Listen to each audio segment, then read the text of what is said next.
I have now driven the stretch of the M5 between Exeter and Bristol over 21 times. But although I have all the reports and all the witnesses, and have cross-referenced them within a millimetre using my Ordnance Survey maps, I simply cannot find the location.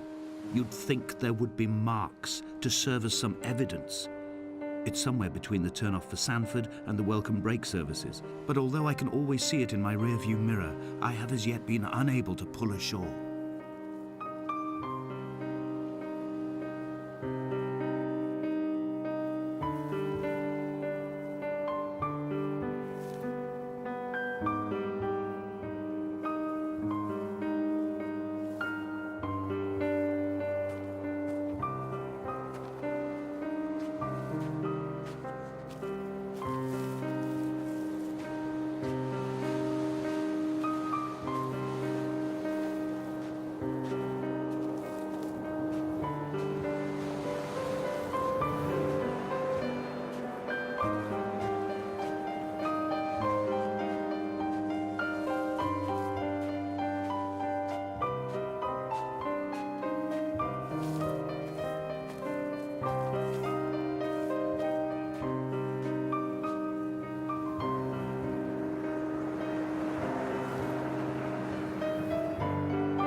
There must be a hole in the bottom of the boat. How else could new hermits have arrived?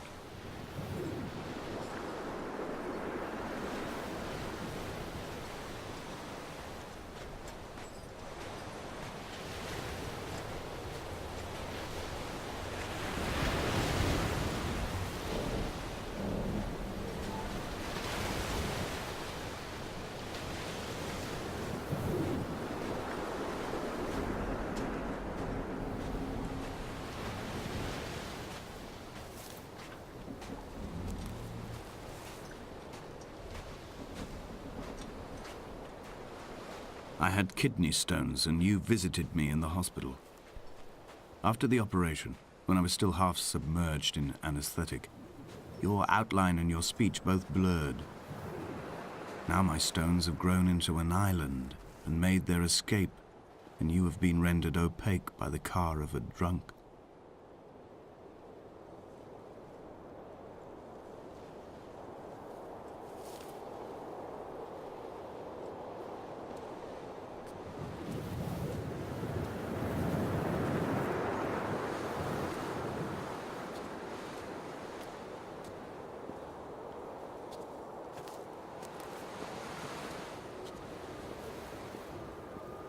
What charnel house lies at the foot of this abyss? How many dead shepherds could fill this hole?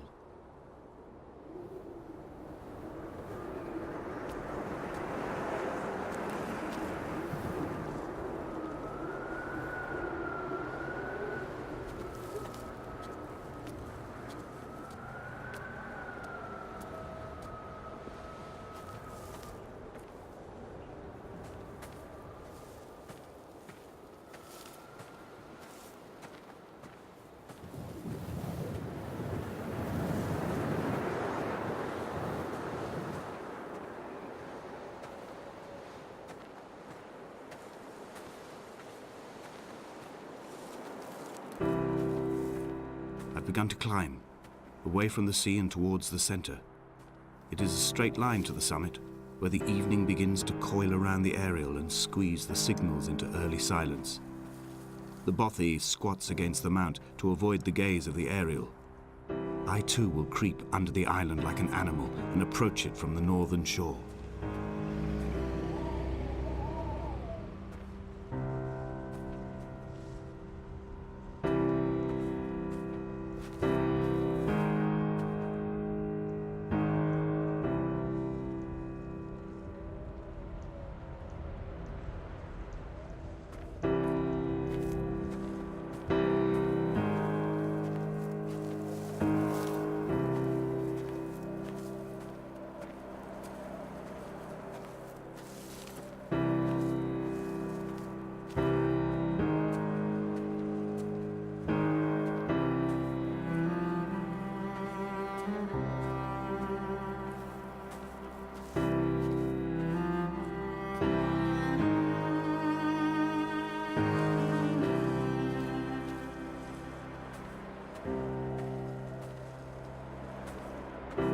The bothy was constructed originally in the early 1700s. By then, shepherding had formalized into a career. The first habitual shepherd was a man called Jakobsen, from a lineage of migratory Scandinavians. He was not considered a man of breeding by the mainlanders. He came here every summer whilst building the bothy, hoping eventually that becoming a man of property would secure him a wife and a lineage. Donnelly records that it did not work. He caught some disease from his malcontented goats and died 2 years after completing it. There was no one to carve white lines into the cliff for him either.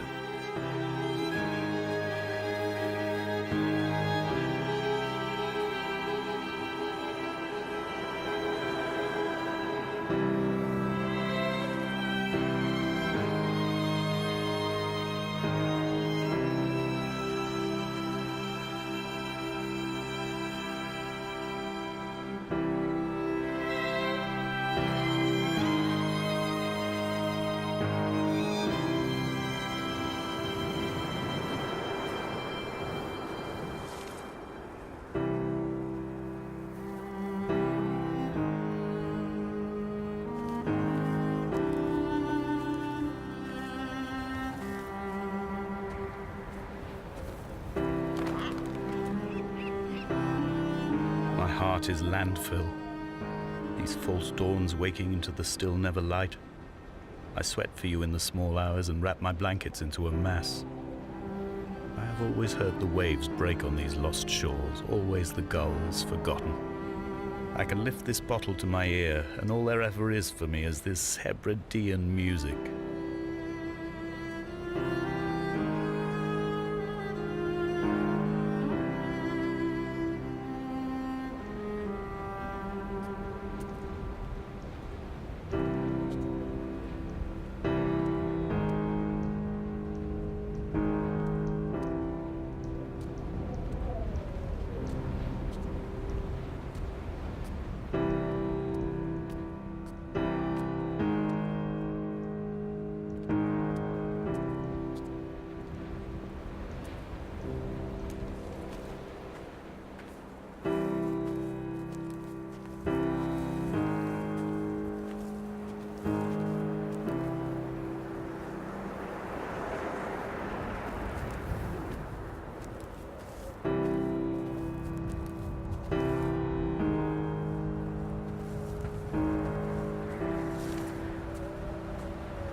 Jakobsen's ribcage, they told Donnelly, was deformed. The result of some birth defect, or perhaps a traumatic injury as a child. Brittle and overblown it was, and desperately light. Perhaps it was this that finally did for him, unable to contain the shattering of his heart. In half-light, his skeleton a discarded prop, a false and calcified seabird.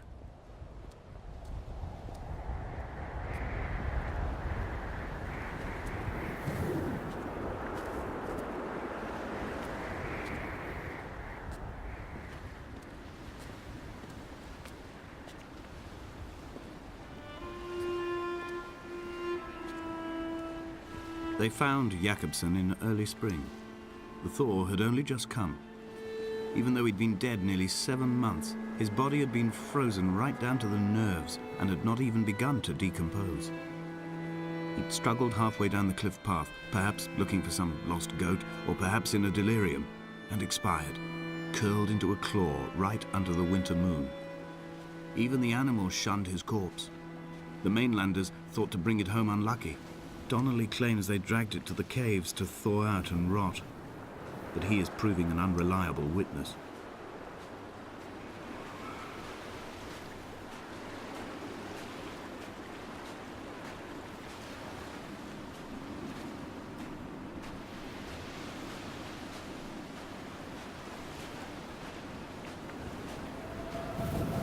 Climbing down to the caves, I slipped and fell and have injured my leg. I think the femur is broken. It is clearly infected. The skin has turned a bright, tight pink, and the pain is crashing in on waves, winter tides against my shoreline, drowning out the ache of my stones. I struggled back to the bothy to rest, but it has become clear that there is only one way this is likely to end. The medical supplies I looted from the trawler have suddenly found their purpose. They will keep me lucid for my final ascent.